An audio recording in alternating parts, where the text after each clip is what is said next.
नमस्कार विद्यार्थी मित्रांनो, आपल्या सर्वांचं स्वागत आहे महाराष्ट्र नर्सिंग ऑफिसर्सच्या टार्गेट सीएचओ या सिरीजमध्ये. तर ही सिरीज अशा स्टुडंटसाठी आहे जे स्टुडंट काय करतात, स्पेशली सीएचओचं प्रिपरेशन करत आहेत. या सिरीजमध्ये आपण काय करत असतो, मोस्ट एक्सपेक्टेड एमसीक्यू बघत असतो आणि कशामध्ये, मराठीमध्ये. आपली जी सिरीज असते ती पूर्णपणे मराठीमध्ये आपण त्याला एक्सप्लेनेशन मध्ये बघत असतो. ही जी सिरीज आहे ती स्वामी सर आणि मी आम्ही दोघं जण मिळून घेत आहोत आणि या सिरीजचा आपला आजचा 57वा एपिसोड आहे. ठीक आहे, 57वा एपिसोड. याच्या मागचे जे एपिसोड्स आहेत, जे की 56 एपिसोड्स, ते जर कोणी बघितले नसतील तर आता जाऊन बघून घ्यायचे आहेत. ठीक आहे, तिथून जर तुम्ही स्टार्टिंग पासून सुरुवात केली तर तुम्हाला लिंक लागेल आणि आता पण तुम्ही काय करू शकतात, तुझं पूर्णपणे प्रिपरेशन अजून पण तुम्ही करू शकतात, ज्यांनी अजून पण काही स्टार्ट केलं नसेल त्यांनी पण. ठीक आहे, चला व्हिडिओला सुरू करण्याच्या अगोदर सर्वांनी काय करायचं, व्हिडिओला लाईक करायचं आहे, कमेंटमध्ये तुमचा फीडबॅक जो आहे तो नक्की सांगायचा आहे. त्याचबरोबर व्हिडिओला काय करायचं आहे, जास्तीत जास्त तुमचे जे सीएचओचे प्रिपरेशन करणारे मित्र आहेत त्यांच्यापर्यंत शेअर करायचं आहे आणि चॅनलला सबस्क्राईब करायला विसरायचं नाही आहे. ठीक आहे, युट्यूब प्रमाणे आपण अदर सोशल मीडिया प्लॅटफॉर्मवर पण अवेलेबल आहोत, तिथं पण तुम्ही आमच्यासोबत कनेक्ट होऊ शकता. चला, तर आजचा हे जो सेशन आहे त्याचा हा आपला काल दिला आपला होमवर्क वाला क्वेश्चन आहे. ठीक आहे, तर क्वेश्चन काय म्हणतो बघा, to determine the fetal position using Leopold's manoeuvre, the first manoeuvre is 2. ठीक आहे, लिओपोल्ड्स मॅन्युअर आहेत, किती आहेत आपल्याकडे लिओपोल्ड्स मॅन्युअर्स, 4 लिओपोल्ड्स मॅन्युअर्स आहेत. त्याच्यापैकी जे फर्स्ट मॅन्युअर आहे, ठीक आहे, जे फर्स्ट मॅन्युअर आहे ते आपल्याला काय सांगते हे आपल्याला विचारलेलं आहे. फर्स्ट ऑप्शन दिला बघा, determine the degree of moulding. Moulding जी आहे ती झालेली आहे किंवा झालेली तर किती डिग्री पर्यंत झालेली आहे, किती एक्सटेंड पर्यंत झालेली आहे ते सांगतं का. सेकंड ऑप्शन दिला आपल्याला, determine the position of the fetus. फिटसची जी पोझिशन आहे ती कशी आहे. ठीक आहे, व्हर्टेक्स पोझिशन आहे किंवा ब्रिज पोझिशन आहे किंवा प्रेझेंटेशन आहे, ते कुठलं आहे आपल्याला विचारायला आहे सेकंड पोझिशन मध्ये, सेकंड ऑप्शन मध्ये. थर्ड ऑप्शन म्हणतोय बघा आपल्याला, determine what part of fetus is in the fundus. युट्रसचा जो फंडस वाला जो पार्ट आहे, ह्या फंडस मध्ये फिटसचा कुठला पार्ट आहे ते आपल्याला विचारलेलं आहे. थर्ड लास्ट ऑप्शन काय म्हणतो बघा, लोकेट द बॅक आर्म्स आणि लेग्स. जे फर्स्ट मॅन्युअर आहे ते आपण बॅक आर्म्स आणि लेग्सला लोकेट करण्यासाठी वापरतो का, हे आपल्याला विचारलेलं आहे. तर बघा, लिओपोल्ड्स मॅन्युअर काय असतात हे आपल्याला सर्वप्रथम बघायला पाहिजे. मी आता सांगितलं किती असतात, 4 असतात. लिओपोल्ड्स मॅन्युअर किती असतात, तर 4 असतात. फर्स्ट मॅन्युअर जो आहे त्याला आपण काय म्हणतो, फर्स्ट लिओपोल्ड मॅन्युअर असं आपण म्हणतो. फर्स्ट लिओपोल्ड मॅन्युअर असं आपण म्हणतो. याच आपण काय म्हणतो, फंडल ग्रिप असं आपण म्हणतो. त्याचं आपण काय म्हणतो, फंडल ग्रिप म्हणतो. बघा, आता तुमचं जे युटरस असतं, ठीक आहे, या शेपचं युटरस असतं, इकडे या साईडला ओव्हरीज आहेत आणि इकडे काय युटरस तुमचं कंटिन्यू आहे. ठीक आहे, युटरस तुमचं कंटिन्यू आहे. हा जो तुमचा पार्ट आहे, या पार्टला आपण काय म्हणतो, फंडस असं आपण म्हणतो. मग जेव्हा आपण लिओपोल्ड्स मॅन्युअर फर्स्ट परफॉर्म करत असतो त्यालाच आपण फंडल ग्रिप असं आपण म्हणतो. तेव्हा आपण काय करतो, जो युटरस असतो त्याला असं पाल्पेट करत करत करत आपण काय करतो, खाली खाली येत असतो. ठीक आहे, या इथून जर आपण पाल्पेट सुरू करतो दोन्ही साईडने आणि बायलॅटरली आपण काय करतो, ऍट अ टाइम सायमल्टेनियसली आपण ह्या साईडला आणि ह्या साईडला पाल्पेट करत येत असतो. तेव्हा आपण काय बघतो की ह्या जो पार्ट आहे, हा जो फंडसचा जो पार्ट आहे, या फंडसच्या पार्टमध्ये युटरसचा कुठला पार्ट आहे, म्हणजे तुमच्या इकडे हेड असू शकतं, तिथे तुमचा जो फिटस आहे त्याचे काय असू शकतात, बटक्स असू शकतात, काय असू शकतं, शोल्डर पण असू शकतं, शोल्डर पण असू शकतं. मग त्याचं हे असेल तुम्हाला कसं ग्लोब्युलर स्ट्रक्चर फील होईल. बटक्स असेल तर तिथे तुम्हाला इरेग्युलर स्ट्रक्चर फील होईल आणि शोल्डर असेल तर तुम्हाला एक हार्ड आणि फर्म स्ट्रक्चर काय होईल, फील होईल.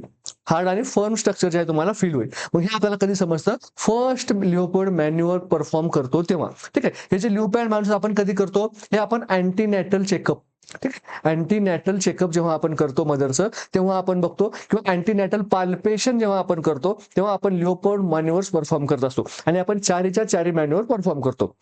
मग जेव्हा आपण फर्स्ट मॅन्युअर परफॉर्म करतो तेव्हा आपल्याला काय समजतं की बाबा जो फंडस आहे युटरसचा, फंडस मध्ये कुठला पार्ट आहे बेबीचा, हेड आहे का, शोल्डर आहे का, ही काय बटक्स आहेत. ठीक आहे, हे आपल्याला कधी समजतं, जेव्हा आपण फर्स्ट लिओपोल्ड मॅन्युअर परफॉर्म करतो तेव्हा समजतं. ठीक आहे, मग सेकंड लिओपोल्ड मॅन्युअर जो आहे बघा, त्याचा आपण काय म्हणतो, सेकंड लिओपोल्ड मॅन्युअर, याचा आपण म्हणतो लॅटरल ग्रिप.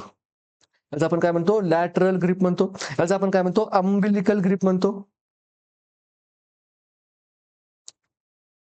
त्याचं आपण काय म्हणतो, अंबलिकल ग्रिप असं सुद्धा म्हणतो. तर याच्यामध्ये काय करतो बघा, आपण आताच बघितलं होतं की हा जो युटरस आहे, इथे जेव्हा आपण पाल्पेट करायला स्टार्ट करतो तेव्हा त्याला आपण म्हटलं होतं फंडल ग्रिप. मग या इथपर्यंत पाल्पेट केल्याच्या नंतर मग इथं काय लागतं, पेचा जी मदर आहे त्याचे काय लागतं, अंबलिकस लागतं. मग या अंबलिकसच्या लॅटरली जेव्हा तो एक्झामिनर त्याचा हात असा ठेवतो, ठीक आहे, तेव्हा त्याला आपण काय म्हणतो, अंबलिकल ग्रिप किंवा लॅटरल ग्रिप असं आपण म्हणतो. मग तिथे आपण काय चेक करतो, जी तुमची सेकंड लिओपोल्ड मॅन्युअर त्याच्यामध्ये आपण काय बघतो, position of back and shoulder. Back and shoulder of कुणाचे फिटसचे. ठीक आहे. हा जो तुमचा आता युटरस आहे, हा जो युटरस आहे, इथं बेबी जो आहे, एक तर बेबी तुमचा या पोझिशन मध्ये असेल किंवा तुमचा बेबी जो आहे तो या पोझिशन मध्ये असेल. ठीक आहे. मग तुम्हाला जर या साईडला जर बॅक लागली तर तुम्ही काय समजू शकता, एक तर बेबी इथे हेड आहे आणि इकडे त्याचा काय पूर्ण बॉडी आहे, किंवा इथे हेड आहे आणि इकडे काय त्याची पूर्ण बॉडी आहे. म्हणजे शोल्डर तुम्हाला इथे लागला तर तुम्ही काय म्हणू शकता की बेबीचं हेड कसं आहे, खाली आहे. आणि जर तुम्हाला शोल्डर इथे पाल्पेट झाला किंवा इथे पाल्पेट झाला तर तुम्ही काय म्हणू शकता, बेबीचं हेड जे आहे ते कुठं आहे, फंडस मध्ये आहे. मग ठीक आहे. सेकंड लिओपोल्ड मॅन्युअर मध्ये मग आपण काय बघतो, बॅक आणि शोल्डरची पोझिशन आहे ते with respect to mother's uterus कुणीकडे आहे ते आपण बघत असतो. कुठे, सेकंड लिओपोल्ड मॅन्युअर. त्याच आपण काय म्हणतो, लॅटरल ग्रिप. त्याच आपण काय म्हणतो, अंबलिकल ग्रिप असं आपण म्हणतो. ठीक आहे. तर थर्ड लिओपोल्ड मॅन्युअर बघूया आपण. ठीक आहे. एक मिनिट. बघा, थर्ड लिओपोल्ड मॅन्युअर. ठीक आहे. यालाच आपण काय म्हणतो, पाऊलिक ग्रिप म्हणतो. यालाच आपण काय म्हणतो, पाऊलिक ग्रिप म्हणतो. ठीक आहे. यालाच आपण काय म्हणतो, ट्रू पेल्विक ग्रिप असं सुद्धा म्हणतो. यालाच आपण काय म्हणतो, ट्रू पेल्विक ग्रिप किंवा ट्रू पेल्विक मॅन्युअर असं सुद्धा आपण याला म्हणतो. तर याच्यामध्ये आपण काय करतो, जे मदरचं जे युटरस आणि सिम्पायसिस प्युबिक आहे, ठीक आहे, तुमचा जो हा फंडस झाला आणि इथे काय आहे, सर्विक्स आहे. ठीक आहे. इथे काय आहे, असा सर्विक्स आहे. हे सर्विक्सचं काय आहेत, ऑस आहेत आणि इथे सिम्पायसिस प्युबिस आहे. मग इथे आपण काय करतो, असं पकडून बघतो हाताने. असं आपण काय करतो, हाताने असं पकडतो आणि हाताने पकडल्यानंतर आपण काय बघतो, तिथे मोल्डिंग झालेली आहे का. ठीक आहे. मोल्डिंग आहे का, किंवा ज्याला आपण काय म्हणतो, एंगेजमेंट आहे का. ठीक आहे. एंगेजमेंट आहे का, हे आपण कशाने चेक करतो, तर थर्ड लिओपोल्ड मॅन्युअर किंवा पावली ग्रिपने चेक करतो. त्याचप्रमाणे फोर्थ जो तुमचा लिओपोल्ड मॅन्युअर आहे त्याला आपण काय म्हणतो, पेल्विक ग्रिप असं आपण म्हणतो. त्याला काय म्हणतो आपण, पेल्विक ग्रिप असं आपण म्हणतो. याच्यामध्ये आपण काय करतो, जे तुमचे मदर आहे, ठीक आहे, मदरचं जी फॉर एक्झाम्पल आता ही अशी मदर झोपलेली आहे. आता आपण जेवढेपर्यंत आतापर्यंत जे 3 लिओपोल्ड मॅन्युअर परफॉर्म केले होते, फर्स्ट, सेकंड आणि थर्ड, या तिन्हीमध्ये जो एक्झामिनरचं डोकं असतं ते कुठं असतं, तो एक्झामिनरचा फेस असतो तो कुठं असतं, मदरच्या फेसकडे तो फेस करत असतो. पण फोर्थ जे लिओपोल्ड मॅन्युअर आहे किंवा जी पेल्विक ग्रिप आहे, हा असा एकमेव मॅन्युअर आहे 4 लिओपोल्ड मॅन्युअर पैकी ज्याच्यामध्ये एक्झामिनर काय करतो, मदरच्या फेसकडे फेस करत नाही, मदरच्या फीटकडे फेस करतो. ठीक आहे. आणि मग तो असं काय करतो, हाताने जे आहे ते डिसेंट चेक करतो. काय करतो आपण याच्यामध्ये चेक, याच्यामध्ये आपण चेक करतो डिसेंट आणि ऍटिट्यूड. जो बेबी आहे त्या बेबीचा ऍटिट्यूड कसा आहे हे आपण चेक करतो. ऍटिट्यूड म्हणजे काय, तो बेबी कसा आहे, फ्लेक्झन मध्ये आहे का, किंवा एक्सटेन्शन मध्ये आहे का, किंवा हायपर एक्सटेन्शन मध्ये आहे का, हे आपण कधी चेक करतो, फोर्थ पेल्विक ग्रिप मध्ये चेक करतो. मग आपण काय करतो, जो बेबीचा फॉर एक्झाम्पल खालच्या साईडने हेड आहे तुमचं, आता हे युटरस आहे. ठीक आहे. हे तुमचं काय युटरस आहे आणि इथं बेबीचं काय असा हेड आहे आणि ह्या साईडने त्याची बॉडी आहे. मग आपण काय करतो, असा चेक करतो. ठीक आहे. आणि जर तुमचे जे हात जे आहेत दोन्ही एका साईडने जर असे मर्ज होत असतील तर आपण काय म्हणतो, तिथे एंगेजमेंट झालेली नाही. आणि जर हे हात जर तुमचे असे डायव्हर्ज होत असतील, ठीक आहे, हात डायव्हर्ज काय होतात, कारण इथे हेड आहे. ठीक आहे. इथे हेड असल्यामुळे तुमचा हात असा इकडे जाईल आणि हा जो हात असा तुम्ही पाल्पेट करताल तर इकडे या साईडला जाईल. असं जर डायव्हर्ज होत असेल तर याला आपण काय म्हणू, इथे एंगेजमेंट झालेली आहे. जे तुम्ही विचार करताय ती एंगेजमेंट नाही, इथं काय म्हणतो आपण, फिटल एंगेजमेंट. फिटलचं जे हेड आहे ते सर्व्हिसच्या खाली जिथे येते का, डिसेंट होते का, एंगेजमेंट याची प्रॉपरली झालेली आहे का.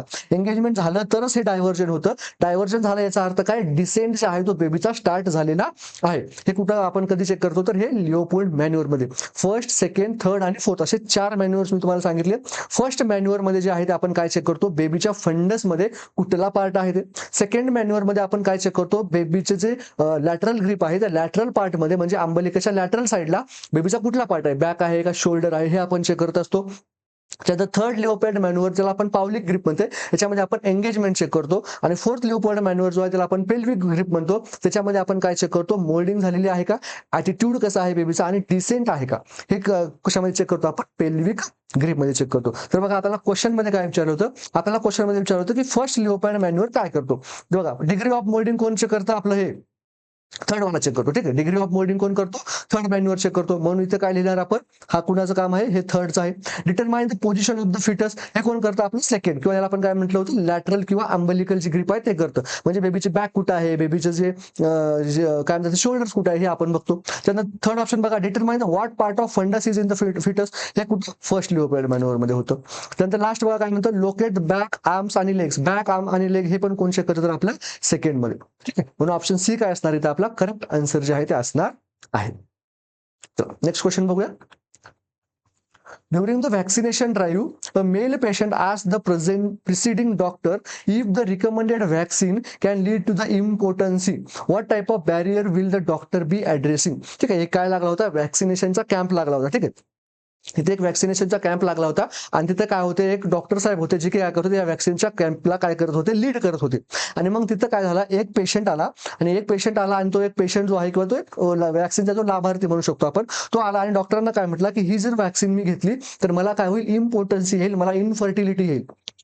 ठीक आहे, तर मग हे जे आहे ते लोकांमध्ये कुठल्या प्रकारचं बॅरियर आहे. जेव्हा आपण कम्युनिटीमध्ये काम करत असतो तेव्हा आपल्याला खूप साऱ्या ज्या आहेत लोकांच्या भावना, लोकांचे कल्चर्स किंवा लोकांच्या ज्या रूढी परंपरा आहेत, ठीक आहे, किंवा काही जी शॉर्ट थोडेसे डोक्याचे लोक असतात, या सर्व लोकांना आपल्याला काय करायला लागतं, एकत्रित घेऊन यांच्या सर्वांसोबत आपल्याला काम करायला लागतं. ठीक आहे, तर हे काम करत असताना हा जो पर्सन आला होता, हा काय म्हटला की ही जी वॅक्सिन आहे ही जर मी घेतली तर मला काय होईल, इम्पोर्टन्स येईल, मी इनफर्टाईल. जसं की आता कोविडची जेव्हा वॅक्सिन घेत होते तेव्हा पण अशा काय होत्या, काही अशा भूमिका म्हणजे उठल्या होत्या की काही स्टिग्माज होते की असे सांगत होते की बाबा जी वॅक्सिन घेतली तरी इम्पोर्टन्सी होईल, किंवा ही जी वॅक्सिन आणली आहे ती काय आणलेली आहे, हिंदूंची संख्या कमी करण्यासाठी आणलेली आहे, किंवा मुस्लिमांची संख्या कमी करण्यासाठी आणलेली आहे, या प्रकारची. त्यानंतर आता मागे काही दिवसानंतर पण काय सांगितलं की कोविड वॅक्सिन घेतल्यामुळे काय होत आहेत, हार्ट अटॅक येत आहेत. ठीक आहे, हार्ट अटॅक्स जे आहेत ते येत आहेत का, कारण त्याच्यामध्ये तर कोलेस्ट्रॉलचं प्रमाण जे आहे ते लोकांमध्ये वाढत आहे आफ्टर टेकिंग दॅट वॅक्सिन. ठीक आहे, असेच काही आपल्याला बॅरियर्स येतात आणि त्याच्यामुळे काही लोक काय करू शकतात,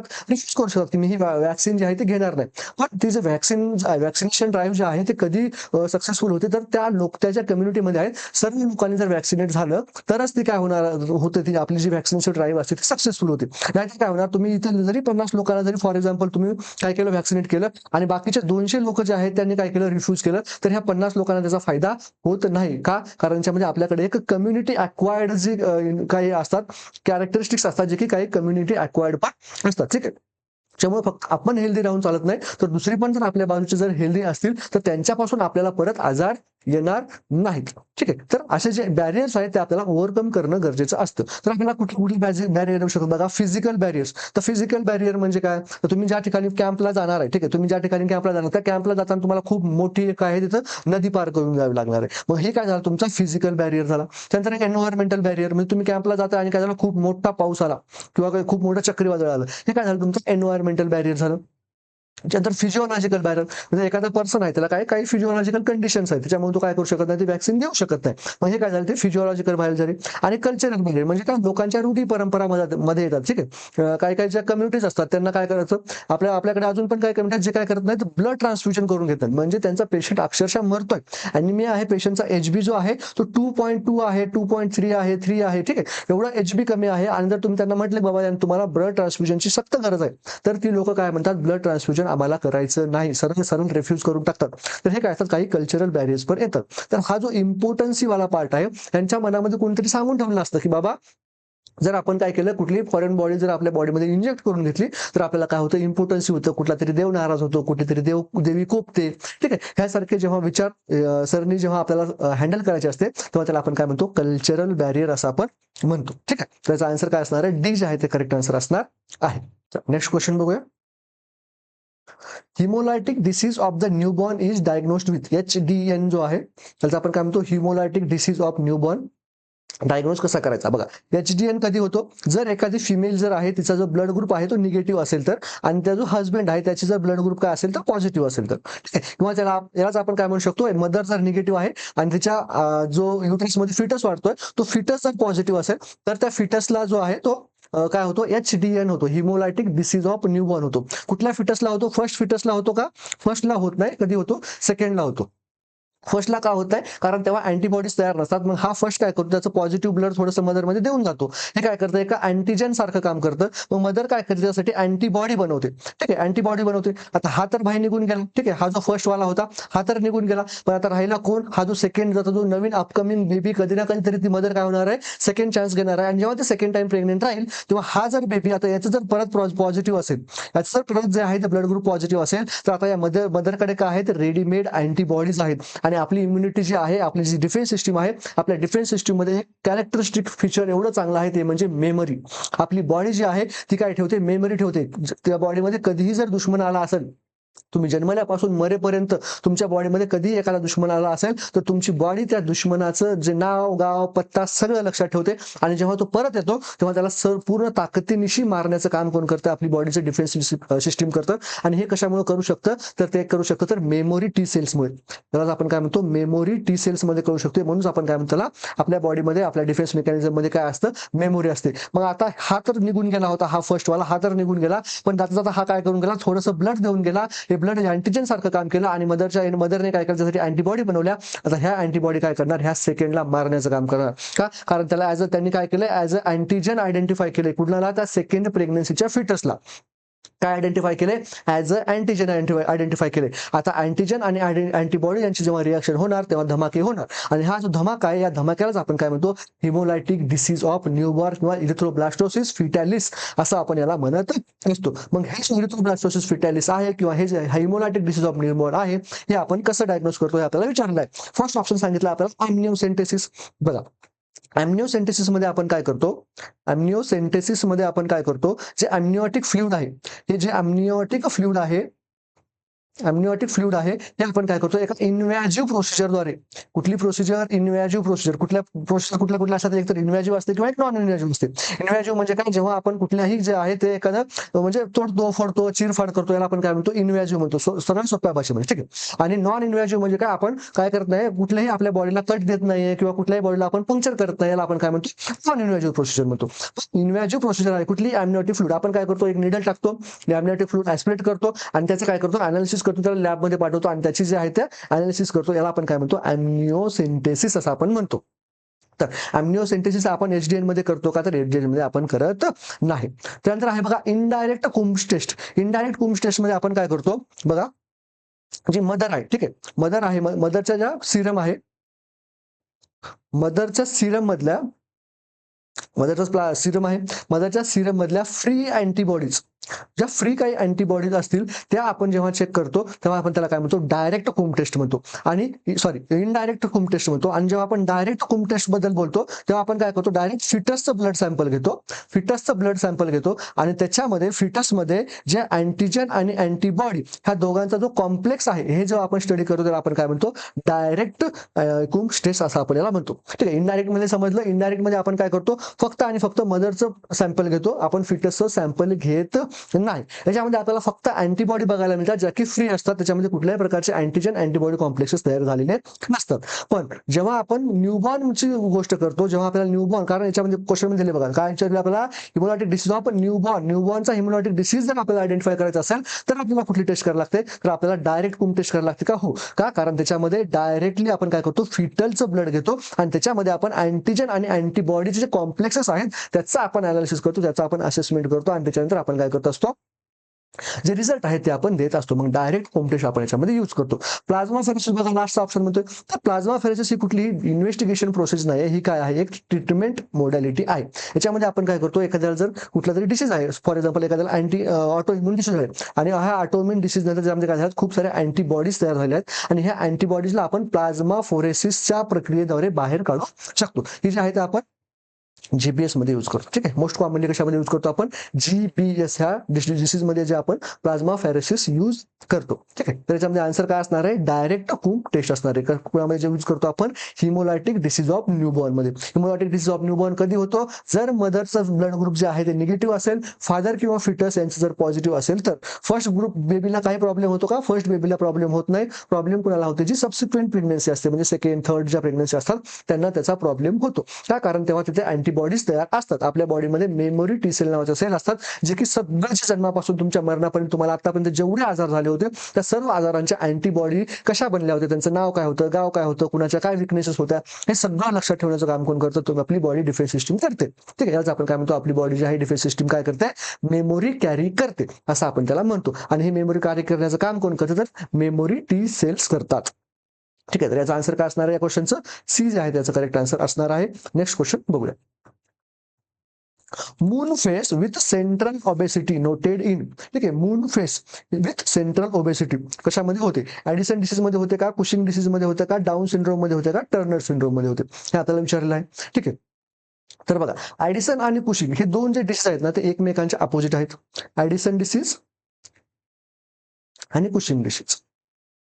बरं, ऍडिसन डिसीज कधी होतो? जेव्हा तुमच्याकडे कॉर्टिझॉलचं लेवल काय होतं, कॉर्टिसॉल किंवा कॉर्टिकोस्टेरॉइड जे आहे त्यांचं लेवल जेव्हा काय होतं, कमी होतं, तेव्हा काय होतं तुमच्याकडे ऍडिसन डिसीज होतो. आणि जेव्हा कॉर्टिझॉलचं लेवल काय होतं, वाढतं, तेव्हा काय होतं, कुशिंग डिसीज होतं. मग ऍडिसन डिसीज कॉर्टिसॉलचं जेव्हा लेवल कमी होतं तेव्हा तुमच्याकडे तुम्हाला काय सिम्पटम्स बघायला मिळतात? तुमचं काय होतं, वेट लॉस होतं.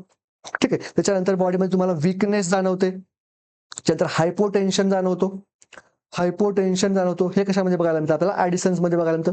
त्या उलट कुशिंग मध्ये आपल्याला काय बघायला मिळतं? वेट गेन बघायला मिळतं. बॉडी जी आहे तुमची अशी एकदम कुशन सारखी तुम्हाला पफी पफी बॉडी बघायला मिळते. असं एकदम जो माणूस जो आहे तुम्हाला कसा दिसतो, सुजलेला दिसतो. एखादा माणूस जेव्हा आपण दिसतो की कॉर्टिकोस्टेरॉइडच्या थेरपीवर असेल, जेव्हा एखादा पर्सन जो आहे तो स्टेरॉइड थेरपीवर खूप लॉंग टर्म पासून, क्रोनिक टर्म पासून स्टेरॉइड थेरपीवर असतो, तो कसा दिसतो आपल्याला? माणूस सुजलेला दिसतो. ठीक आहे. याच्यामध्ये काय होतं? वेट गेन होतं, कुशन लाईक अपिअरन्स दिसतो बॉडीचा. कशासारखा? कुशन सारखा, कुशन लाईक अपिअरन्स. त्यानंतर याच्यामध्ये आपल्याला काय बघायला मिळतं? Moon face. का? कारण चेहरा जो तुमचा पूर्ण सुजलेला असतो. ठीक आहे. त्यामुळं जर तुम्हाला आता जर मुलीनं तुम्हाला जर कोणी म्हटलं की काय तुझा जो चेहरा आहे ते कसा आहे? चंद्रासारखा आहे, चंद्रासारखा आहे, त्याला म्हणायचं मला कुशिंग डिसीज नाही आहे. कुशिंग चंद्रासारखा चेहरा आहे याचा अर्थ काय? तुम्हाला कुशिंग डिसीज आहे. मग तुम्ही जर हे ऍक्सेप्ट करत असाल की माझा चेहरा जो आहे तो कशासारखा आहे? चंद्रासारखा आहे, तर याचा अर्थ तुम्ही हे पण ऍक्सेप्ट करायला पाहिजे की तुम्हाला काय आहे? कुशिंग डिसीज आहे. त्यामुळे हे ऍक्सेप्ट करायचं नाही आहे. त्यानंतर अजून आपल्याला काय बघायला मिळतं इथं? Buffalo hump. बफेलो हम्प हे सारखे पण कॅरेक्टरिस्टिक बघायला मिळतात. ठीक आहे. तुम्हाला जी मान आहे थोडीशी मान अशी खाली होते आणि ह्या साईडला जो मानच्या वरचा भाग आहे तुम्हाला असा असा जो थोडासा उंचवटा बघायला मिळतो, आपण काय म्हणतो? बफेलो हम्प असं आपण म्हणतो. तर हे झालं आपलं कुठलं? ऍडिसन डिसीज आणि कुशिंग डिसीज. त्यानंतर बघा डाऊन सिंड्रोम. हे काय आहे? ट्रायझोमी, ट्रायझोमी 21. ठीक आहे. ट्रायझोमी किती असतात? एक तर 13 असते, 18 असते आणि 21 असते. याला लक्षात कसं ठेवायचं? PED, paediatric. ठीक आहे. पीईडी हा ट्रायझोमी कोणामध्ये जातात? पिडॅट्रिक मध्ये जातात. पीईडी 13, 18, 21. ठीक आहे. असं चढत्या क्रमाने 13, 18 आणि 21. पी फॉर पटाव syndrome, E for Edward syndrome आणि डी फॉर टाउन सिंड्रोम. जर ट्रायझोमी जर 13 असेल तर पटाव, 18 असेल तर एडवर्ड सिंड्रोम आणि 21 असेल तर कुठला? Down syndrome. ठीक आहे. त्यानंतर टर्नर सिंड्रोम जो आहे याच्यामध्ये प्रॉब्लेम काय होतो? तुमचे जे 45 क्रोमोझोम्स असतात आणि एक्स आणि 0 क्रोमोझोम असते. ठीक आहे. हा एक क्रोमोझोम जो आहे तो फिमेल मध्ये ऍक्च्युअली कसा असायला पाहिजे? एक्स एक्स असायला पाहिजे. म्हणजे एक्स आणि काय असतो? एक ऍब्सेंट असतो, आपण काय म्हणतो? 0 क्रोमोझोम म्हणतो. ठीक आहे. आणि हे ऍब्सेंट असल्यामुळे काय होतं? ते जो पेशंट आहे त्याच्यामध्ये काय असतात? जे फिमेल कॅरेक्टरिस्टिक असतात ते फुल्ली डेव्हलप नसतात. त्याच्यामध्ये काय होतं मग? टर्नर मध्ये शॉर्ट स्ट्रेचर बघायला मिळतं आपल्याला. कसं बघायला मिळतं? शॉर्ट स्ट्रेचर बघायला मिळतं. वेब्ड नेक बघायला मिळते, वेब्ड नेक बघायला मिळते. आणि जी चेस्ट आहे कशी आहे? शील्ड सारखी होते. आणि डाऊन मध्ये काय बघायला मिळतं आपल्याला? डाऊन सिंड्रोम असतो. हे कसं? याच्यामध्ये काय होतं? ट्रायझोमी, ट्रायझोमी 21 होते. याच्यामध्ये आपल्याला बघायला मिळतं बघा flat nasal bridge, flat nasal bridge. त्यानंतर काय होतं? टंग कशी होते? प्रोट्रूड होते. टंग कशी होते? प्रोट्रूड होते. त्यानंतर मेंटल रिटार्डेशन बघायला मिळतं, मेंटल रिटार्डेशन. त्यानंतर पाम कीज आपल्याला काय बघायला मिळते? ऍबसेंट बघायला मिळते. पाम क्रीज काय बघायला मिळतं आपल्याला? ऍबसेंट बघायला मिळतं. हे सगळं कुठे बघायला मिळतं आपल्याला? डाऊन सिंड्रोम मध्ये बघायला मिळतं. फ्लॅट नेझल ब्रिज म्हणजे हा जो तुमचा इथं नेझल ब्रिज, दोन डोळ्यांच्या मध्ये तुम्हाला ही जी प्रॉमिनंट असा नेझल ब्रिज दिसतोय त्याच्यामध्ये काय बघायला मिळतं? डाऊन सिंड्रोमच्या ह्याच्यामध्ये इथं खड्डा बघायला मिळतो. ठीक आहे. त्याच्यामध्ये हा नेझल ब्रिज जो असतो तो ऍबसेंट असतो किंवा फ्लॅट असतो. त्यानंतर टंग जे आहे ते प्रोट्रूड असते. ती जी चिल्ड्रन असतात नेहमी त्यांची जीभ काय करतात? अशी बाहेर काढून ठेवलेली असते आणि त्यांना खूप जे आहे ते सलायव्हेशन जे असते त्यांच्यामध्ये एक्सेसिव्ह सलायव्हेशन होतं. म्हणून ते काय पूर्ण त्यांनी त्यांच्या लाळेने पूर्ण चेहरा त्यांनी भरून घेतलेला असतो. एक्सेसिव्ह सलायव्हेशन असतं. ठीक आहे. त्यानंतर मेंटल रिटार्डेशन, त्यांचे जे आपल्या नॉर्मल जी पर्सनचे आयक्यू असतात त्यांच्यापेक्षा त्यांचे थोडीशी काय असतात? आयक्यू जे असतात ते कमी असतात आणि त्यांची जी पाम क्रीज असतात, ठीक आहे, हाताच्या ज्या रेषा आहेत त्याच त्यांच्यामध्ये तुम्हाला ऍबसेंट बघायला मिळू शकतात. हे कशामध्ये बघायला मिळतात? डाऊन सिंड्रोम मध्ये. तर आपल्याला काय विचारलं होतं क्वेश्चन मध्ये? मून फेस विचारलं होतं. मून फेस कोणामध्ये असतो? कुशिंग सिंड्रोम मध्ये असतो. ठीक आहे. डाऊन सिंड्रोम मध्ये कॅरेक्टरिस्टिक आहे आपलं फ्लॅट नेझल ब्रिज आणि प्रोट्रुडिंग टंग. टर्नर सिंड्रोम मध्ये आहे वेब्ड नेक. ठीक आहे. वेब्ड नेक आणि शॉर्ट स्ट्रेचर, त्यांची हाईट जी आहे ती जास्त वाढत नाही. ऍडिसन मध्ये काय होतं? त्यांचे जे वेट लॉस होतं, खूप जर स्टेरॉइडच्या हार्मोनची डिफिशियन्सी असल्यामुळे काय होतं? वेट लॉस होतं, विकनेस असते आणि हायपोटेन्शन असतं. ठीक आहे. त्याचा आन्सर काय असणार आहे? करेक्ट पी जे आहे ते करेक्ट आन्सर असणार आहे. नेक्स्ट क्वेश्चन बघूया. Which of the following is not essential component of reflex arc? बघा, रिफ्लेक्स हा खूप महत्वाचा जो आहे तो मुद्दा आहे. रिफ्लेक्स मध्ये काय होतं? जेव्हा आपल्याला काय लागतं? फॉर एक्झाम्पल तुमचा जो हात आहे एकदम असा गरम पाण्याला लागला, ठीक आहे, गरम पाण्याला लागला किंवा तुम्हाला असं काहीतरी गरम एखाद्या गोष्टी लागला, तुम्ही असं एकदम स्पीडने तुमचा हात काय करून घेता, तिथून विड्रॉ करून घेता.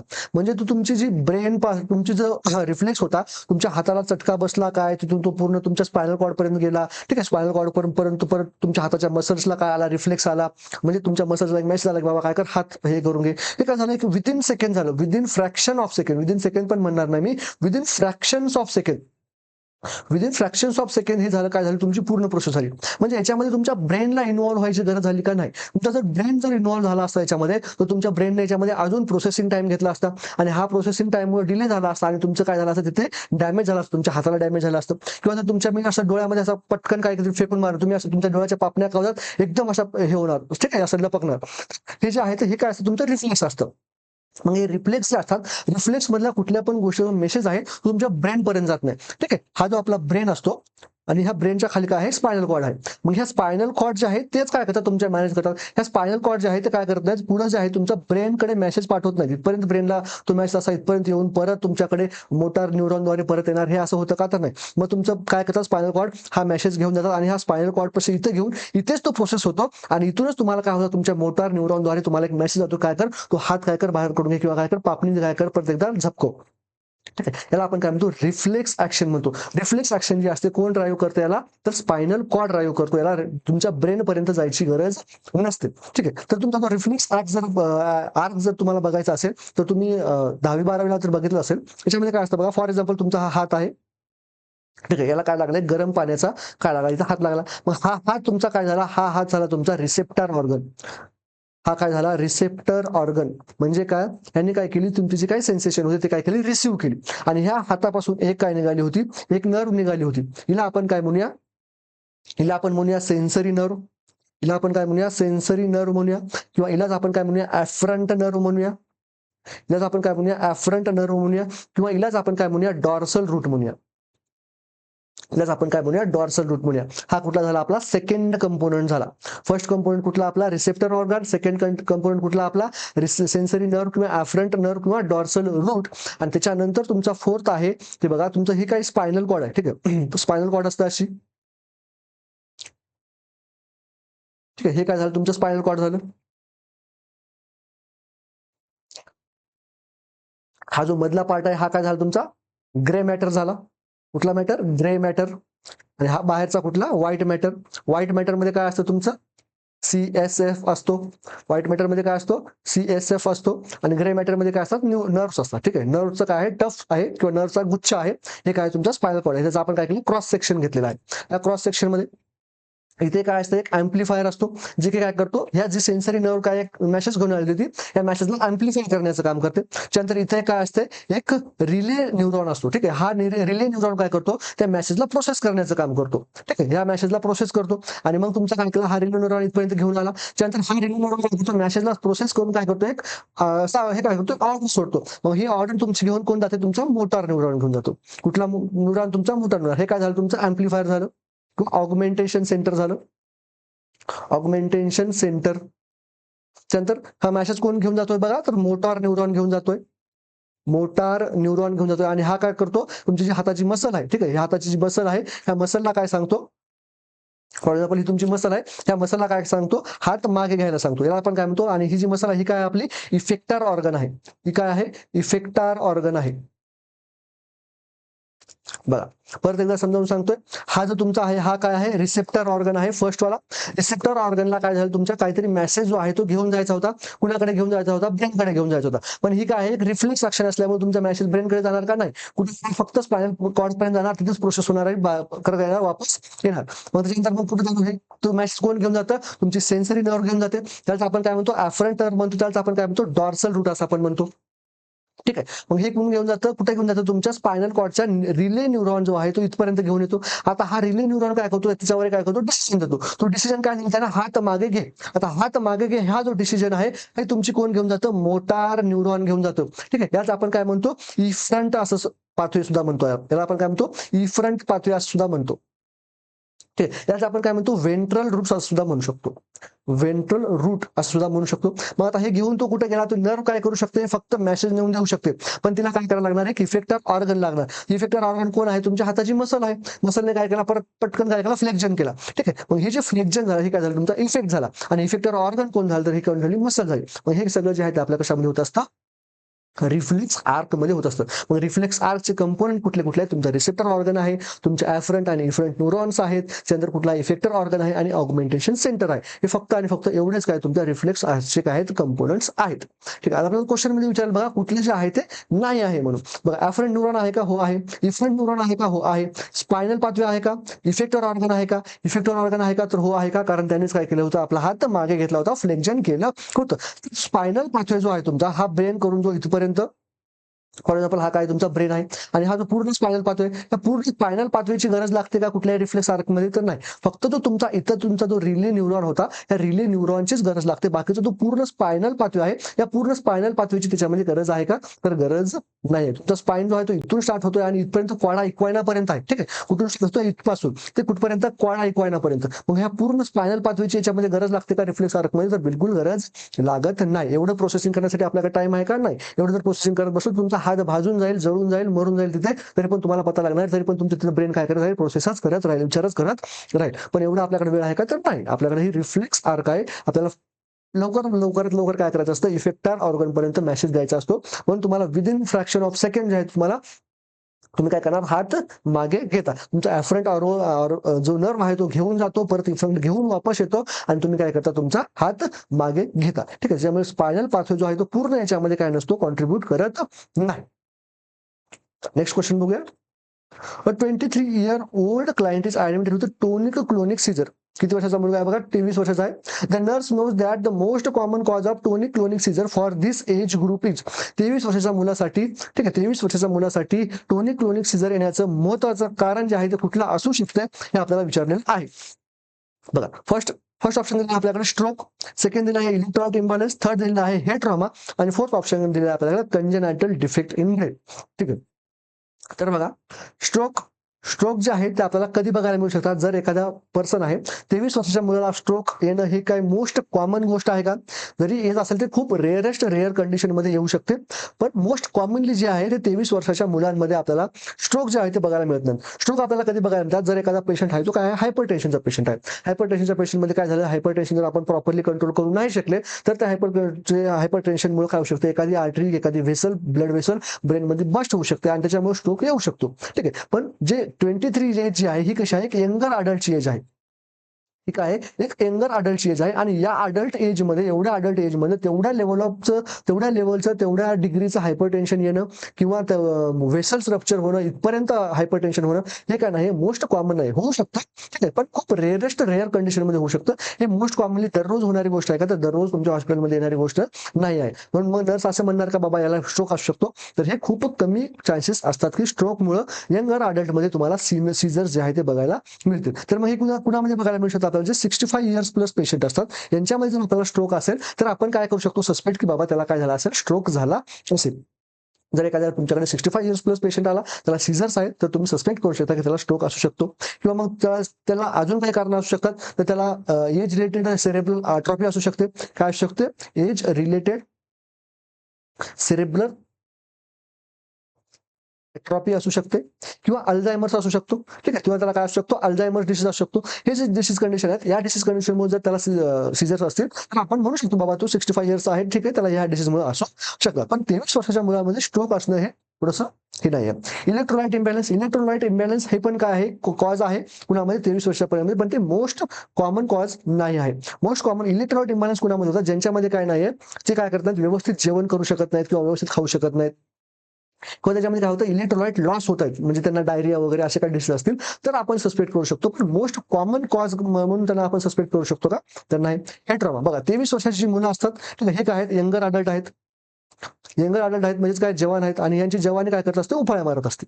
आणि यांची जवानी उफाळ्या मारत असताना ते गाडी चालवतात, गाडीवरून पडतात, डोक्याला मार करतात, झाडावर चढतात, झाडावरून पडतात, झाडावरून खाली पडून डोक्याला मार लागला असतो. मग यांच्यामध्ये हे ट्रॉमामुळे काय होऊ शकतात, सीझर्स हे येऊ शकतात. ठीक आहे, मग हे काय होऊ शकतं, कॉज असू शकतं कंजेनायटल डिफेक्ट इन ब्रेन. जर कंजेनायटल डिफेक्ट इन ब्रेन असेल आणि त्याच्यामुळे जर सीझर असतील, तर हे सीझर्स आहेत ते 23 वर्षापर्यंत शांत बसणार आहेत का, तर नाही. हे सीझर्स आहेत तुम्हाला चिल्ड्रन्स जे आहेत जेव्हा ते चाइल्ड एजमध्ये असतील तेव्हाच तुम्हाला बघायला मिळतात. म्हणजे जे 3 ते 5 वर्षाचे चिल्ड्रन्स आहेत त्यांच्यामध्ये आपल्याला बघायला मिळतात, जास्त करून जर त्यांचा कंजेनायटल डिफेक्ट असेल तर. ठीक आहे, एवढ्या लेट त्यांना जे आहे ते सीझर्स बघायला आपल्याला एवढा वेळ लागत नाही, 23 वर्षाचा होईपर्यंत तेवढी वाढ बघायला लागत नाही. जर कंजेनायटल असेल म्हणजे जन्मापासून जर डिफेक्ट आहे, तर त्यांना जे आहेत आपल्याला जे सिम्पटम्स आहेत आपल्याला अर्ली एजमध्येच बघायला मिळतात. 3 वर्ष, 4 वर्ष, 5 वर्ष या एजमध्ये जे आहेत आपल्याला ते सीझर्स जे आपल्याला ऑनसेट बघायला मिळतो. पण हे ट्रॉमा जो आहे तो आपल्याला यंगर अडल्ट्समध्ये मोस्ट कॉमनली बघायला मिळतो का, कारण त्यांची जवानी उफाळ्या मारत असते, त्यांना गाडी घेऊन जायचं असतं, त्यांच्या गाडीला त्यांना हेल्मेट घालायचं नसतं, त्यांना झाडावर जायचं असतं, झाडावरून उड्या मारून खाली पडायचं असतं. ठीक आहे, अशा त्यांना उचापत्या करायच्या असतात, म्हणून त्यांना हे ट्रॉमामुळे सीझर्स हे येऊ शकतात. म्हणून मोस्ट कॉमन जे आहे रिझन ते यंगर अडल्ट्समध्ये काय असतं, तर हे ट्रॉमा असतं, कशाचं, सीझर्सचं. नेक्स्ट क्वेश्चन बघूया. Which position shows the presence of a cerebrospinal fluid leakage from nose after the basilar skull fracture if the fluid मध्ये काय असेल तर शो पॉझिटिव्ह फॉर ग्लुकोज. ते तुझं फ्लूइड आहे जे की नाकामधून आले होतं, बेसिलर फ्रॅक्चर होतं पेशंटला, नाकामधून फ्लूइड आलं होतं, ते नाकामधून जो फ्लूइड आलं होतं त्याच्यामध्ये काय नाही, ग्लुकोज नाहीये, तर त्याला आपण ते सीएसएफ आहे असं म्हणू शकतो का. ते फ्लूइड क्लिअर आहे तर त्याला आपण सीएसएफ आहे असं पण म्हणू शकतो का. क्लम्प्स ऑन ड्रेसिंग, आपण जे फ्लूइड आलं होतं ते जेव्हा आपण त्याला क्लॉथवर घेतलं किंवा ड्रेसिंगवर घेतलं किंवा गॉस पॅडवर घेतलं, तर त्याच्या आपल्याला काय बघायला मिळेल, क्लम्प्स बघायला मिळेल. क्लम्प्स म्हणजे गाठी झाल्या होत्या. ठीक आहे, गाठी झाल्या. जर गाठी असतील तर आपण म्हणू शकतो काय ते सीएसएफ आहे. आणि फोर्थ ऑप्शन म्हणतो शोज पॉझिटिव्ह फॉर ग्लुकोज. जर याच्यापैकी कुठली जी आहे ती गोष्ट असेल तर आपण त्याला म्हणू शकतो की बाबा काय आहे तो सीएसएफ आहे. ठीक आहे, बघा सीएसएफ नेझल रूटद्वारे येत आहे. सीएसएफ नेझल रूटद्वारे येत आहे, याचा अर्थ काय आहे की पेशंटमध्ये काय झालं आहे, बेसिलार स्कल फ्रॅक्चर झालेला आहे. बेसिलार स्कल काय झालेला आहे, फ्रॅक्चर झालेला आहे. तरच काय होऊ शकतो, तुमचा जो सीएसएफ आहे तो जो मेनिंजियल कॅव्हिटी आहे तिथपासून तुमच्या नाकापर्यंत येऊ शकतो. ठीक आहे, आता आपल्या नाकामध्ये ऑलरेडी काय आहे, नेझल म्युकस आहे, त्याला आपण काय म्हणतो, मी म्हणणार नाही तुमचं, तुम्ही समजून घ्या. ठीक आहे, नेझल म्युकस असतो, नेझल म्युकस असतो आणि काय असतो, सीएसएफ असतो. नाकामध्ये नसतो सीएसएफ जनरली. ठीक आहे, नाकामध्ये फक्त नेझल म्युकस असतो. पण या कंडिशनमध्ये आपल्याला काय सांगितलेलं आहे की तिथून काय येत आहे, सीएसएफ येण्याचे चान्सेस आहेत. तर बघा नेझल म्युकस आणि सीएसएफ या दोन्हीमध्ये जे आहे ते डिस्टिंग्विश करणाऱ्या गोष्टी कुठल्या आहेत ते आपल्याला बघायला पाहिजे, जेणेकरून आपण काय करू शकतो की बाबा ते जे फ्लुइड येत आहे ते सीएसएफ आहे का नेझल म्युकस आहे हे आपल्याला समजलं पाहिजे. मग जर ते नेझल म्युकस असेल तर ते कसं असतं, फ्लुइड असतं, सीएसएफ पण फ्लुइड असतो, ज्याच्यामध्ये पण काही डिस्टिंग्विश होण्यासारखं आहे का, तर नाही आहे. Shows negative for glucose, first option दिला आपल्याला बघा, shows negative for glucose. Nasal mucus आहे त्याच्यामध्ये ग्लुकोज असतो का, त्याच्यामध्ये ग्लुकोज नसतो. नेक्स्ट पेजवर घेऊया आपण, इकडे घेऊया नेझल म्युकस आणि इथं घेऊया आपण सीएसएफ. ठीक आहे, हे पण काय आहे, फ्लुइड आहे, बरोबर आहे, हे पण फ्लुइड आहे.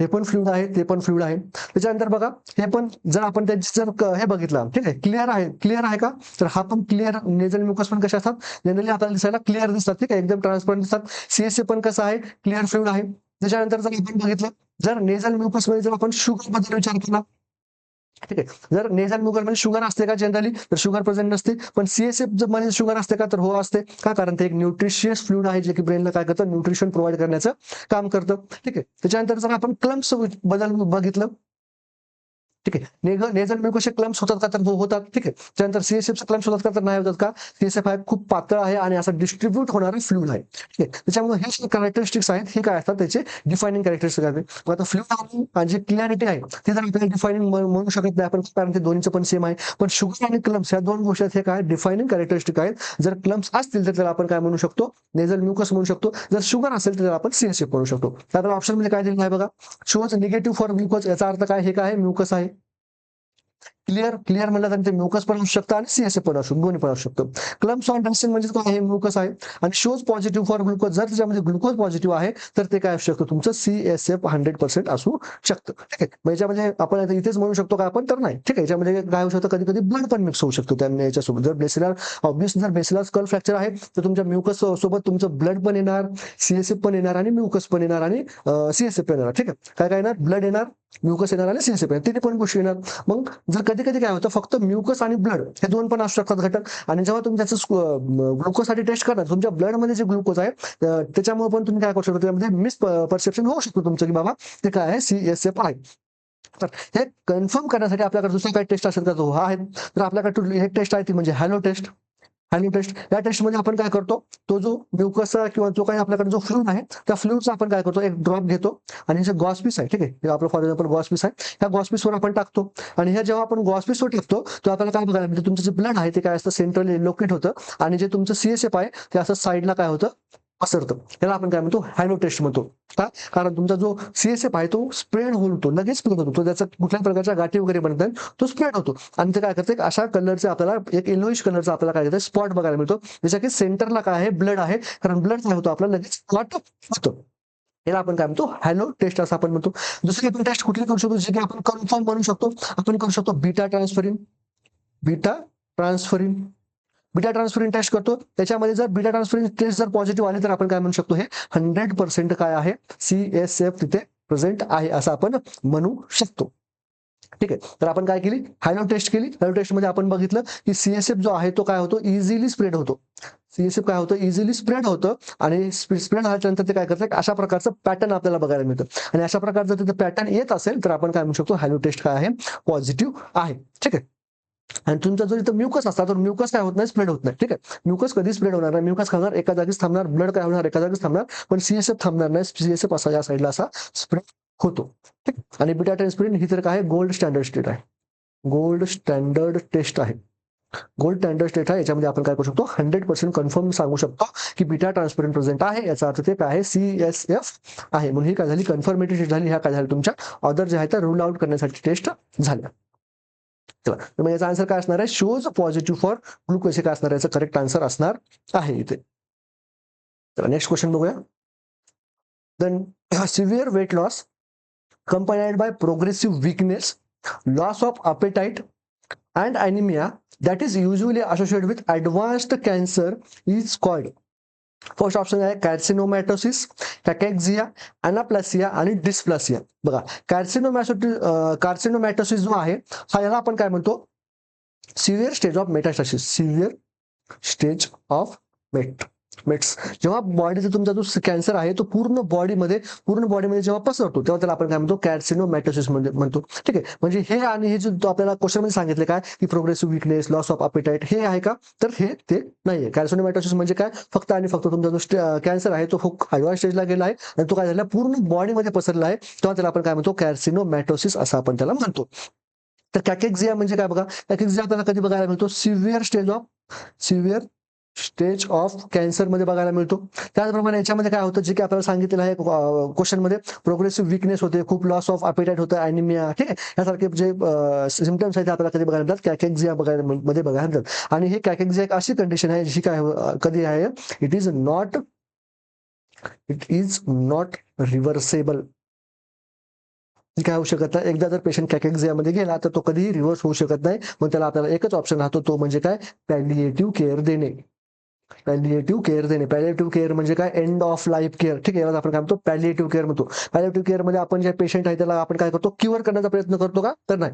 पेशंट आता आपल्याला माहिती आहे कसं आहे, तो एंड स्टेजला आहे, मग आपण त्याला काय करतो, त्याचं पेन मॅनेजमेंट व्हायला पाहिजे. ठीक आहे, का, काय पेशंटमध्ये खूप भयंकर प्रमाणाचं पेन, ज्यांना क्रोनिक डिसीज असतात खूप दिवसापासून, जे की आता बरे होऊ शकत नाहीत. मग आता आपल्याला माहितीच आहे ते काय, त्यांची डेथ जी आहे ती होणारच आहे. मग त्यांची जी डेथ आहे ती चांगल्या प्रकारे झाली पाहिजे, त्यांना पेन व्हायला नाही पाहिजे, किंवा त्यांचं जे काही मानसिक जे त्यांना काही त्रास असतील तर ते व्हायला पाहिजे, त्यांची ग्रीप प्रोसेस जी आहे ती व्यवस्थित सेटल व्हायला पाहिजे.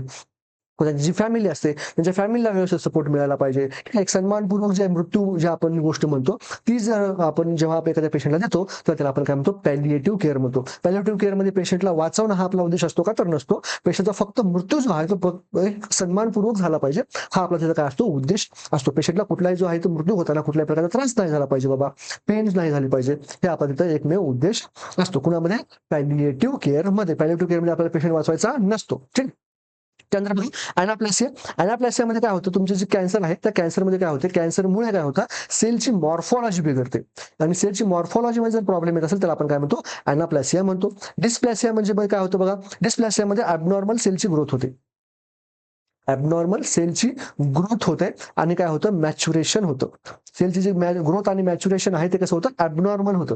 आता तुमचं जसं आपण एखादी फॉर एक्झाम्पल एखादी कॅन्सर सेल आहे, ठीक आहे, एखादी ही कॅन्सर सेल आहे, त्या कॅन्सर सेल पासून 1 पासून 2 सेल बनायला पाहिजे होत्या सेम हिच्यासारख्या. ठीक आहे, ही जर 2n आहे तर ही पण 2n बनायला पाहिजे होती, ही पण 2n बनायला पाहिजे. हिचे पण कॅरेक्टरिस्टिक्स जसे आहेत तर त्याचप्रमाणे याची कॅरेक्टरिस्टिक पाहिजे होते. पण जेव्हा कॅन्सर होतो तेव्हा काय होतं, ह्या ज्या सेल्स आहेत ह्या n नंबर्स ऑफ मध्ये वाढतात. ठीक आहे, 1 चे 2 नाही होत तर 1 चे 2000 होतील, पण ह्या 2000 मधल्या 2 पण कामाच्या नाहीत का? कारण त्यांचे जे फंक्शन आहेत ते त्यांच्या पॅरेंट सेल सारखे नाही, त्यांचे फंक्शन काय त्यांच्या पॅरेंट सेल पासून वेगळे आहे. ठीक आहे, म्हणून त्याच्यामध्ये आपण कॅन्सरमध्ये काय म्हणतो, इररेग्युलर ग्रोथ. ठीक आहे, किंवा अनकंट्रोलेबल ग्रोथ किंवा त्यांचं जे मॅच्युरेशन होतं ते प्रॉपरली होत नाही असं आपण म्हणतो. ठीक आहे, हे काय झालं आपलं अनाप्लेसिया आणि डिस्प्लेसिया झालं. तर आन्सरमध्ये आपलं जो क्वेश्चनमध्ये जे आपल्याला सांगितले डेफिनेशन ती कशाची आहे, कॅकिक्झियाची आहे. कार्सिनोमॅटोसिस का नाहीये, अनाप्लेसिया काय नाही, डिस्प्लेसिया काय नाही हे तुम्हाला मी सांगितलेलं आहे. चला नेक्स्ट क्वेश्चन बघूया. Which of the following is true about benign prostate hypertrophy. BPH बद्दल कुठलं जे आहे ते करेक्ट आन्सर आहे हे आपल्याला विचारलेले आहे. First of it causes urethral obstruction, hydronephrosis and renal failure on its are its complications. Digital rectal examination त्याला आपण काय म्हणतो, DRE म्हणतो, is used for the diagnosis for diagnosing this condition आणि all of the above काय दिलेलं आपल्याला शेवटचा ऑप्शन दिलेला आहे. बघा तुमचं जे बेनाइन प्रोस्टेट हायपरट्रॉफी आहे हा तुमचा बघा फॉर एक्झाम्पल युरेथ्रा आहे आणि ह्या युरेथ्राच्या बाजूला एक आक्रोडाच्या आक्रोडाच्या आकाराची एक ग्लँड असते. या ग्लँडला आपण काय म्हणतो, प्रोस्टेट ग्लँड म्हणतो. प्रोस्टेट ग्लँड म्हणतो आणि ह्या ग्लँडची हायपरट्रॉफी होते. आता हायपरट्रॉफी या शब्दाचा शब्दशः अर्थ काय आहे की बाबा कुठल्याही जे आहेत त्याच्यातल्या साईज वाढणे, एखाद्या ऑर्गनची साईज जेव्हा आपण वाढते तेव्हा त्याला आपण काय म्हणतो, त्याची हायपरट्रॉफी होती म्हणते. ठीक आहे, आता हे जर बेनाइन तुमची जी प्रोस्टेटची हायपरट्रॉफी झाली, ठीक आहे, आता याच्या पुढे जे बेनाइन शब्द लागला, बेनाइन म्हणजे काय, नॉन कॅन्सरस. ठीक आहे, आणि जर तिथं दुसरा कॅन्सरसाठी कुठला शब्द आहे ते मला तुम्ही कमेंटमध्ये सांगायचं. ठीक आहे, कॅन्सरसाठी कुठला शब्द आहे, बेनाइनच्या अपोजिट कुठला वर्ड आहे तुम्हाला सांगायचा आहे. बेनाइन म्हणजे काय, नॉन कॅन्सरस प्रोस्टेट हायपरट्रॉफी. प्रोस्टेटची काय झाली आहे, नॉन कॅन्सरस जी काय झाली आहे, साईज वाढलेली आहे. आता ही साईज वाढली म्हटल्यावर काय करणार, ह्या युरेथ्रावरती अशी प्रेशर टाकणार. ठीक आहे, आता या युरेथ्रावरची प्रेशर टाकला याचा अर्थ काय, युरेथ्रा काय पाईपलाईन, या पाईपलाईनचं काम काय, युरिनला काय करणं, बाहेर फेकणं. आता या पाईपलाईनवर जर प्रेशर येत असेल तर तुमची युरिन काय होणार नाही, प्रॉपरली बाहेर जाणार नाही. प्रॉपरली बाहेर जाणार यालाच आपण काय म्हणू शकतो, तर काय आहे, युरेथ्रल ऑब्स्ट्रक्शन आहे असं आपण म्हणू शकतो का, तर हो म्हणू शकतो. त्यानंतर बघा नेक्स्ट सेकंड ऑप्शन काय म्हणतोय, hydronephrosis and renal failure are its complication. बघा इथे जर तुमचं काय होत नाही, प्रॉपरली युरिन बाहेर जात नाहीये तर तुमचं काय होणार नाही, तर इव्हेंच्युअली तुमचं ब्लॅडर फुल होणार, तुमचे युरेटर्स काय होणार नाही, इथे या साईडला पूर्ण हे काय होणार, फुल होणार, तुमच्या युरेटर्स मध्ये पूर्ण युरिन साचलेली राहणार. याचं आपण काय म्हणतो, हायड्रोनेफ्रोसिस म्हणतो. हे जे आहे ते पूर्ण प्रेशर तुमच्या कुठपर्यंत जाणार, किडनीपर्यंत जाणार, आपण म्हणतो हायड्रोनेफ्रोसिस. आणि जेव्हा तुमच्या किडनीला कळतं की बाबा मी काय जेवढी युरिन प्रोड्यूस करते ती बाहेर जात नाही, ती साचते आणि ती पूर्ण हायड्रोनेफ्रोसिस पर्यंत कंडिशन गेली आहे, मग तुमची किडनी काय ठरवते की मी इथून पुढे युरिन बनवणार नाही. पण जेव्हा किडनी ठरवते असं की इथून पुढे मी रिनल काय होणार नाही, युरिन बनवणार नाही, याच आपण काय म्हणतो, रिनल फेल्युअर म्हणतो.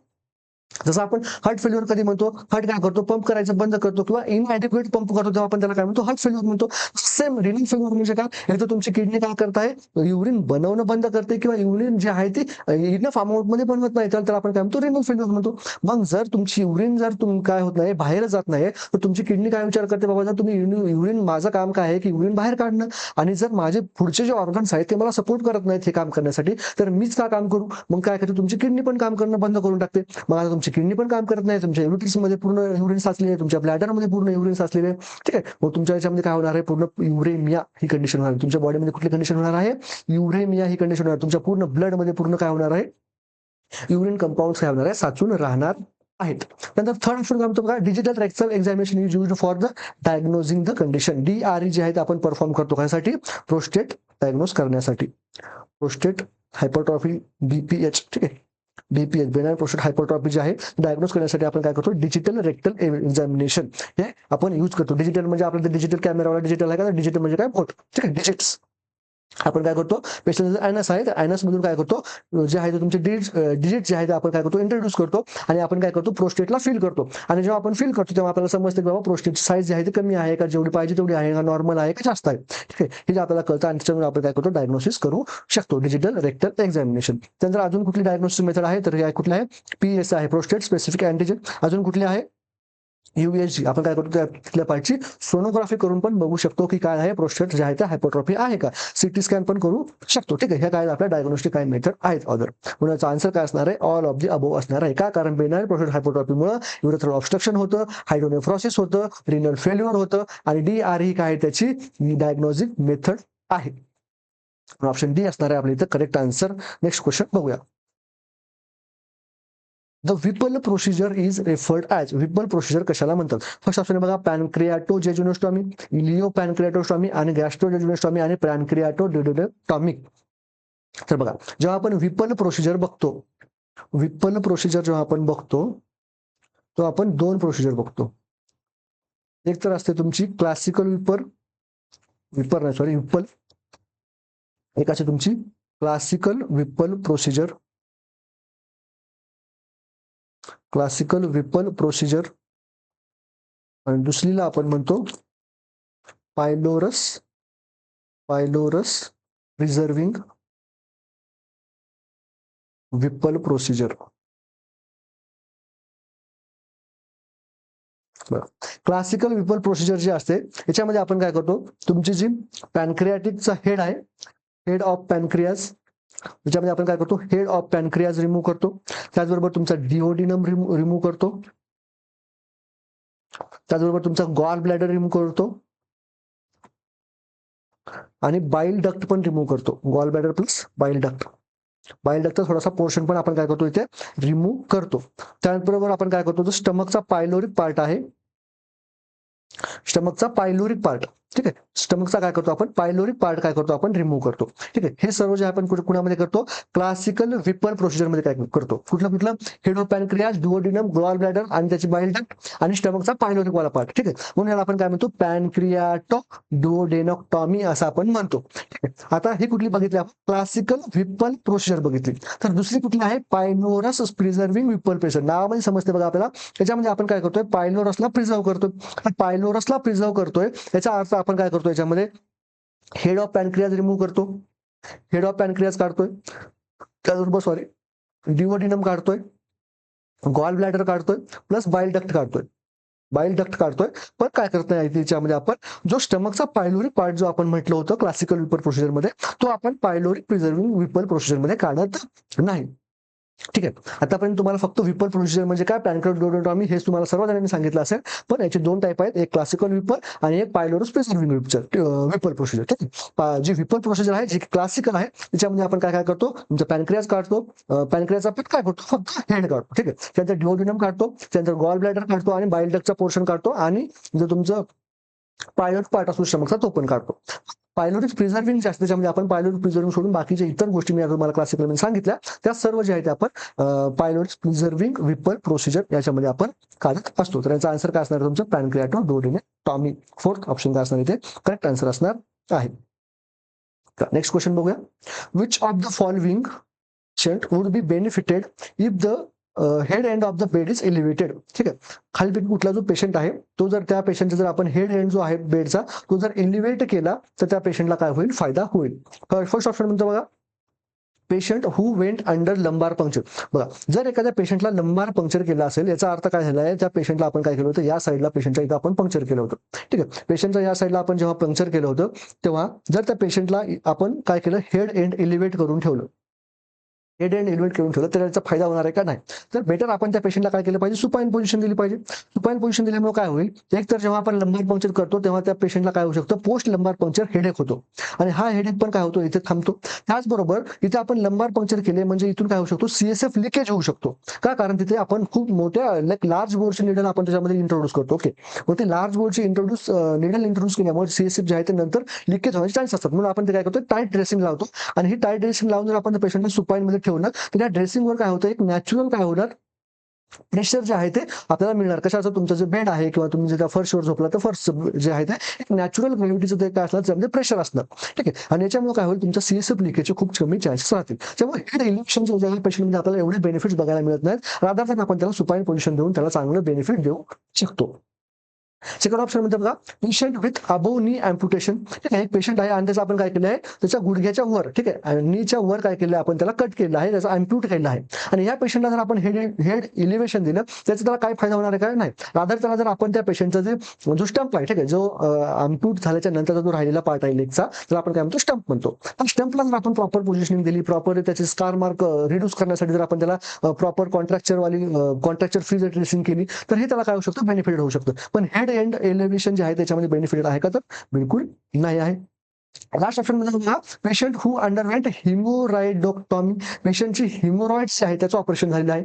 पेशंटचं हिमोरॉइड्सचं ऑपरेशन झालेलं असताना पेशंटला आपण सीड्स बाथ देणं गरजेचं आहे. ठीक आहे, किंवा पेशंटला आहे आपण काय दिलं पाहिजे, लॅटरल पोझिशन दिली पाहिजे. ठीक आहे, ह्या पोझिशन देण्याचं पेशंटला काय थोडंसं बेनिफिट होईल. हेड एंड एलिव्हेशन करून काय फायदा आहे का? ठीक आहे, पेशंटचं ऑपरेशन आपण कुठे केलंय, आपण पेशंटचं हेड एलिव्हेट करतोय, काय घेणं देणं आहे का? बिलकुल घेणं देणं नाही. थर्ड ऑप्शन म्हणतो का, patient with Burns of the face and the head. तर बर्न सांगताना मी तुम्हाला पूर्ण क्लिअरपणे सांगितलं होतं की जो बर्नचे पेशंट असतात त्यांच्यामध्ये काय होतं, कार्बन मोनॉक्साईडची पॉइझनिंग होते. कार्बन मोनॉक्साईडची पॉइझनिंग होते, प्लस काय होतं, लोकल इन्फ्लॅमेटरी चेंजेसमुळे पेशंटला काय बघायला मिळू शकतो, आपल्याला पल्मोनरी एडिमा बघायला मिळू शकतो. आणि हा पल्मोनरी एडिमा जर आपल्याला झालेला असेल तर पेशंटमध्ये काय होतं, पेशंटला श्वास घ्यायला काय होतो, त्रास होतो. पेशंटचं ऑक्सिजनची डिमांड काय होऊ शकते, तिथं वाढू शकते आणि ते पेशंटचा ऑक्सिजनचा साठा जो आहे तो कमी होऊ शकतो. का? कारण त्याच्यामध्ये काय झालं, तुमचा जो पल्मोनरी एडेमा झाला, तुमची पल्मोनरी ही जी काही एअर आहे तो काय झाला, पूर्ण असा एडेमा झाला असेल तर काय होणार, याच्यातून ऑक्सिजन सहसा पास होऊ शकत नाही. मग अशा पेशंटला जर तुम्ही हेड एंड एलिव्हेशन जर दिलं तर त्याला काय होईल, ब्रीथ करायला थोडंसं काय होईल, थोडंसं सोपं होऊन जाईल. मग या पेशंटमध्ये आपण काय करू शकतो, ऑब्व्हियसली हेड एंड एलिव्हेट करू शकतो. ठीक आहे, चला नेक्स्ट क्वेश्चन बघूया. The position used for the anal surgery and the excision in which the patient is on prone with head and feet at the low level. ठीक आहे, अशी position जी की आपण काय कुठं कधी यूज करतो, अॅनल सर्जरीच्या वेळेस यूज करतो. आणि ह्या पोझिशनची खासियत काय आहे, या पेशंटमध्ये आपण यामध्ये आपण काय करतो, पेशंटला पुरवून ठेवतो. First point. Second point, head आणि फीट दोन्ही पण काय आहेत, लोअर लेवलला आहेत. हेड आणि फीट दोन्ही पण लोअर लेवल. आतापर्यंत आपण काय बघतो की कधी आपण हेड ओव्हर करतो, कधी आपण हे काय करतो, फूट ओव्हर करतो. पण या पोझिशन मध्ये काय, तुमचे हेड आणि फीट दोन्ही पण काय आहेत, लोअर साईडला आहेत आणि पेशंट कसा आहे, प्रोन आहे. ठीक आहे, म्हणजे पेशंट तुम्हाला जवळपास थोडासा असा दिसेल. ठीक आहे, पेशंट कसा दिसेल तुम्हाला, ह्या टाईप मध्ये दिसेल पेशंट तुम्हाला. ठीक आहे, हे पेशंटचे काय आहेत, हात आहेत आणि हे पेशंट तुम्हाला थोडासा असा दिसेल, म्हणजे काय, कमरेतून वाकलेला त्याचं हेड आणि काय आहे, जे आहेत थोडेसे खाली आहेत. आणि ह्या साईडला हा काय तुमचा बेड आहे. ठीक आहे, ह्या प्रकारामध्ये तुम्हाला पेशंटची पोझिशन बघायला मिळेल. तर ही कुठली पोझिशन म्हणतो आपण बघा. फर्स्ट ऑप्शन दिला आपण फ्रॉगली पोझिशन. तर फ्रॉगली पोझिशन कशी असते बघा, ही अशी. याच्यामध्ये आपण काय करतो, हिप काय करतो, फ्लेक्स करतो. हिपचं फ्लेक्झन करतो प्लस काय करतो, ऍबडक्शन करतो. हिपचं फ्लेक्शन प्लस काय आहे, याच्यामध्ये ऍबडक्शन आहे. याला आपण काय म्हणतो, फ्रॉग लेग पोझिशन म्हणतो. ही कधी यूज करतो आपण, रेक्टल एक्झामिनेशन्स मध्ये यूज करतो. कधी यूज करतो, रेक्टल एक्झामिनेशन्स मध्ये यूज करतो. ही कुठली आहे आपली, फ्रॉग लेग पोझिशन. कुठली आहे, फ्रॉग लेग पोझिशन. त्यानंतर बघा बीच चेअर पोझिशन. बीचवर कसं बसतात, ठीक आहे, पेशंट काय कसं करतो, ह्या साईड या टाईप मध्ये बीचवर बसलेला असतो. ठीक आहे, ही काय असते, बीचवरची अशी चेअर असते बीचवर. ठीक आहे, त्यानंतर मस्त नारळ पाणी पीत काय करतो, हा असा बसलेला असतो. म्हणजे आपण काय म्हणतो, बीच चेअर पोझिशन म्हणतो. याच आपण दुसरे काय म्हणू शकतो, तर सिटिंग पोझिशन म्हणू शकतो, सेमी सिटिंग पोझिशन म्हणू शकतो. सेमी सिटिंग पोझिशन म्हणू शकतो. ही कधी यूज करतो आपण, शोल्डरच्या जर सर्जरी असतील त्याच्यामध्ये यूज होते ही पोझिशन. शोल्डर सर्जरीमध्ये ही जी आहे ती पोझिशन यूज होते, आपण काय म्हणतो, बीच सिटिंग. बीच सिटिंग किंवा बीच चेअर पोझिशन असं आपण याला म्हणतो. त्यानंतर बघा थर्ड जे आहे ते जॅक नाईफ पोझिशन. ही कुठली आहे? Jack knife position.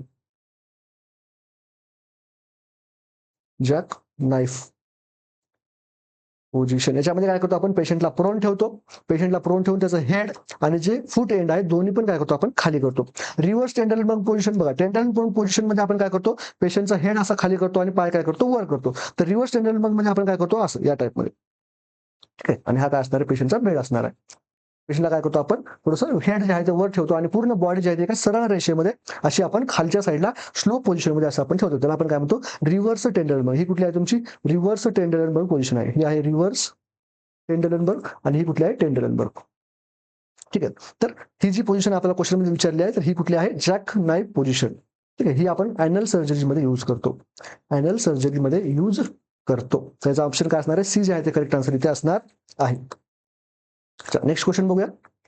If shock primarily there is metabolic waste accumulation, poor perfusion of tissues, decrease cardiac contractions आणि स्केलेटल मसल बिकम फटिग. बघा पेशंटला काय झालंय? शॉक झालेले आहे. पेशंट म्हणजे कसं म्हणजे शॉक कंडिशन मध्ये आहे. ठीक आहे. इलेक्ट्रिक शॉक नाही, हा जो शॉक आहे तो शॉक. ठीक आहे. याच्यामध्ये प्रायमरी काय गोष्टी होतात ते बघा आपल्याला विचारलेलं आहे. तर बघा जेव्हा पेशंटला काय होतं? पेशंट जेव्हा शॉक मध्ये जातो तेव्हा आपल्याला एक कॅरेक्टरिस्टिक बघायला मिळतं जे की सगळ्या शॉक मध्ये कॉमन आहे. ठीक आहे. म्हणजे तुम्ही कुठलाही शॉक घ्या, हायपोव्हॉलेमिक घ्या, नंतर डिस्ट्रीब्युटिव्ह घ्या, ऑब्स्ट्रक्टिव्ह घ्या, कार्डिओजेनिक घ्या, हिमोरेजिक शॉक घ्या, कुठलाही शॉक घेतला तुम्हाला त्या सगळ्या शॉक मध्ये एक गोष्ट कॉमन बघायला मिळते. ती म्हणजे कुठली? तर हायपोटेन्शन. हायपोटेन्शन म्हणजे काय? तुमचा काय होत आहे? इथं ब्लड प्रेशर जे आहे ते कमी होत आहे. आता ब्लड प्रेशर कमी झालं आहे याचा अर्थ काय होतो? तुमच्या कुठल्याही टिश्यूला काय होतं? ब्लड सप्लाय जो आहे, ब्लड सप्लाय काय होतो? कमी जातो. कुठल्याही टिश्यूला काय होणार आहे? ब्लड सप्लाय कमी जातो. यालाच आपण काय म्हणतो? पुअर परफ्युजन म्हणतो. म्हणजे प्रायमरी काय होतं तुमचं इथं? पुअर परफ्युजन होतं. पुअर परफ्युजन होतं आणि हे पुअर परफ्युजन आहे. हे पुअर परफ्युजन झाल्यामुळं तुम्हाला सेकंडरी चेंजेस काय बघायला मिळतात? बघा तुम्हाला एक तर तिथं काय बघायला मिळतं? एक तर तुमच्या बॉडीच्या टिश्यूमध्ये कुठल्याही काय होतंय? ब्लड सप्लाय कमी जाते. याचा अर्थ काय होतो? ऑक्सिजनचा सप्लाय पण कमी होतो. ठीक आहे. याचा अर्थ काय होतो? ऑक्सिजनचा सप्लाय पण कमी होतो आणि ऑक्सिजनचा सप्लाय झाल्यामुळं मसल काय होतं? तुमच्या फटीग होतात. मसल काय होतात? फटीग होतात. ठीक आहे. त्यानंतर तिथं अजून गोष्ट कुठली होते? पुअर परफ्युजन मध्ये तुमचा काय होतं? युरिन आउटपुट काय होतो? कमी होतो. युरिन आउटपुट काय होतं? कमी होतं. हे पण आपल्याला शॉकमध्ये बघायला मिळतं. आणि आता युरिन आउटपुट कमी झालाय याचा अर्थ काय होतो? तुमच्या तिथं मेटाबॉलिक वेस्ट काय होतात? अक्युम्युलेट होत आहेत. मेटाबॉलिक वेस्ट अक्युम्युलेट होत आहेत. का? कारण तुमची जी किडनी आहे त्या किडनीचं काय होत नाही? व्यवस्थित किडनीला ब्लड सप्लाय पोहोचत नाही. किडनीला व्यवस्थित ब्लड सप्लाय पोहोचत नाही. याला आपण काय म्हणतो? रिनल परफ्युजन जे आहे ते प्रॉपरली होत नाही. आणि रिनल परफ्युजन जर प्रॉपरली झालेलं नसेल तर युरिन आउटपुट येणार नाही. आणि युरिन आउटपुट नाही आला याचा अर्थ काय झालेला आहे? तुमचं जेवढं काही ब्लडमध्ये मेटाबॉलिक वेस्ट तयार होत आहे ते तुमचे तसेच तुमच्या ब्लडमध्ये राहत आहेत. ठीक आहे. मग हे काय झालं आपलं? प्रायोरिटी काय झाली याच्यामध्ये? प्रायमरी काय झालं? काम काय झालं होतं? पुअर परफ्युजन. आणि ह्या पुअर परफ्युजनमुळे सेकंडरी इफेक्ट आपल्याला बघायला मिळतात. ते म्हणजे मसल फटीग, ते म्हणजे काय? मेटाबॉलिक वेस्ट अक्युम्युलेशन यासारखे आपल्याला सेकंडरी इफेक्ट जे आहेत आपल्याला बघायला मिळतात. मग आपल्या ऑप्शन मध्ये काय दिली बघा? मेटाबॉलिक वेस्ट अक्युम्युलेट हे काय? सेकंडरी आहे. पुअर परफ्युजन हे प्रायमरी आहे.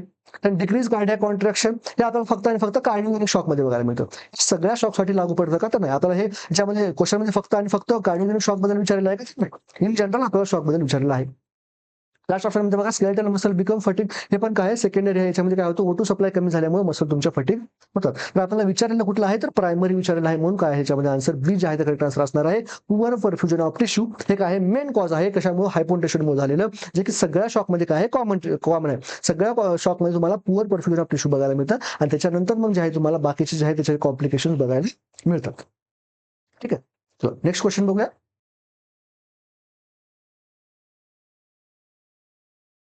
Diffusion of water from hypotonic solution into the hypertonic solution across and selectively permeable membrane is referred as.